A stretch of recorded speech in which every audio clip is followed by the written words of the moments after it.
வேலையை முடித்த சி.வி. சண்முகம் தட்டி தூக்கிய எடப்பாடி. நண்பர்களே, நம்ம அதிமுக தொண்டர்களாக இருந்தீங்க அப்படின்னா மறக்காம நம்ம சேனலை சப்ஸ்கிரைப் பண்ணிட்டு இந்த வீடியோக்கு ஒரு லைக் பண்ணிருங்க.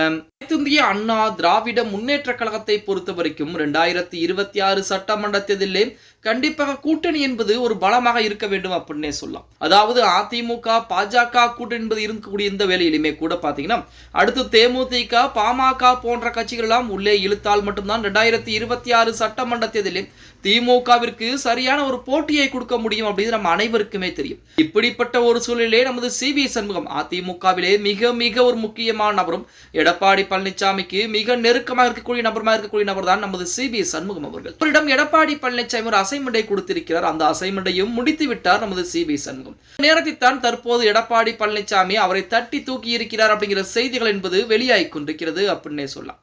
அதாவது பாட்டாளி மக்கள் கட்சியை பொறுத்த வரைக்குமே நமது அன்புமணி ராமதாசுடைய பிரச்சனை என்பது மிகப்பெரிய அளவிலே இருக்கிறது. அது நம்ம அனைவருக்குமே தெரியும்.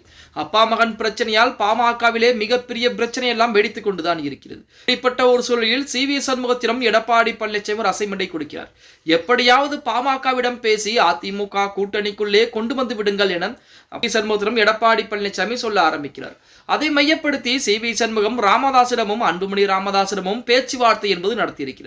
அது ராமதாஸ் அவர்களை பொறுத்த வரைக்கும் அதிமுக உடன் கூட்டணி என்பது வைப்பதற்கு மிக ஒரு இணக்கமான சூழல் என்பது இறங்கிவிட்டார். அதிமுக அதே போல பாமக கூட்டணி என்பது அமையக்கூடும். தொகுதிகளை அது கொஞ்ச நாட்கள் கழித்து தொகுதி பங்கீடு என்பது பார்த்துக் கொள்ளலாம் அப்படிங்கிற முடிவுக்கு ராமதாஸ் வந்திருக்கிறார். அதே முடிவுக்கு தான் அன்புமணியும் வந்திருக்கிறார். ஆனால் இருவருக்கும் இடையே பிரச்சனை என்பது இருக்கிறது. அது உள்கட்சி பிரச்சனை, பாமகவுடைய உள்கட்சி பிரச்சனை. ஆனால் இரண்டு பேருமே அதிமுகவுடன் கூட்டணி என்பது வைப்பதற்கு ஆர்வம் காட்ட ஆரம்பிச்சிட்டாங்க. அதற்குரிய கையெழுத்துகள் கூட போடப்பட்டு விட்டதாக கூட தற்சமயம் செய்திகள் என்பது வெளியாகி கொண்டிருக்கிறது.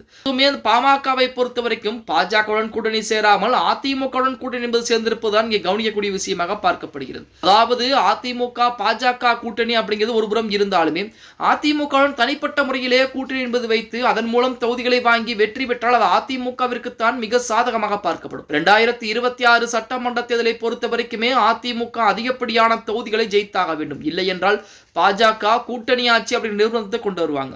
அதற்கு கூட்டணி கட்சிகள் புறம் சரி என்று சொல்லிவிட்டால் அதிமுகவால் ஒன்றுமே செய்ய முடியாத ஒரு சூழல் என்பது உருவாக்கப்படும். அதன் காரணமாக தான் தன் மூலமாக அதிமுகவுடன் கூட்டணி என்பது இணைப்பதற்கு அதிகப்படியான வேலைப்பாடுகளை எடப்பாடி பழனிசாமி பார்த்துக் கொண்டிருக்கிறார். அதன் அடிப்படையில் தான் தற்சமயம் பார்த்தீங்க அப்படின்னா அதிமுகவிலே பாமக கூட்டணி என்பது அமைந்திருக்கிறது. மிக விரைவாகவே தொகுதிகளை ஒதுக்க எடப்பாடி பழனிசாமி அதற்குரிய வேலைப்பாடுகளையும் பார்த்துக் கொண்டிருக்கிறார் அப்படிங்கிற செய்திகள் எல்லாம் வெளியாகி கொண்டிருக்கிறது அப்படின்னே கூட சொல்லலாம். பொறுத்து பார்க்கலாம். ஓகே கைஸ், வீடியோ பிடிச்சிருந்தா மறக்காம லைக் பண்ணிருங்க. அப்படி நம்ம போடக்கூடிய வீடியோக்கள் உங்களுக்கு பிடிச்சிருக்கு அப்படின்னா மறக்காம நம்ம சேனலை சப்ஸ்கிரைப் பண்ணிட்டு உங்களுடைய கருத்துக்களை கீழே கமெண்ட் பாக்ஸ்ல பதிவு நண்பா.